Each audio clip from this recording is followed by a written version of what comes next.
You've heard much about the state budget We're going to have to find greater efficiency, not just in education, but across the board. and the proposed cuts of teacher jobs. They do not need to lay off teachers. And those gas prices cutting into our grocery store budgets.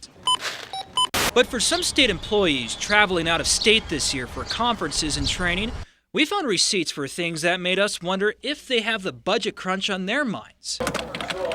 After records requests with nearly every state agency, and after looking over through thousands of pages of travel records, here's some of what stuck out after looking at dozens of out-of-state trips. One health department employee ordered a slice of pie through room service while on a trip in Atlanta 2 nights in a row. Each slice cost the taxpayer $13. We found numerous other room service charges in several other agencies. Salads and soups costing more than $20 each. We found steak and crab dinners costing nearly $50. A cheesecake dessert in Denver for one employee cost $17.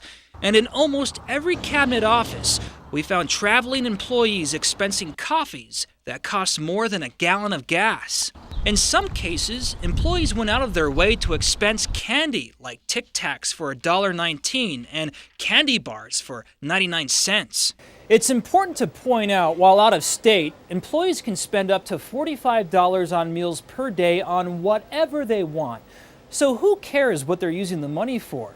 But would those state employees spend their own money on those purchases on their own trips? And do those purchases send the right message to taxpayers in this economy? Right now, we ought to be tightening our belts. Former Governor Gary Johnson stopped by the station last week. We asked his opinion on what we found.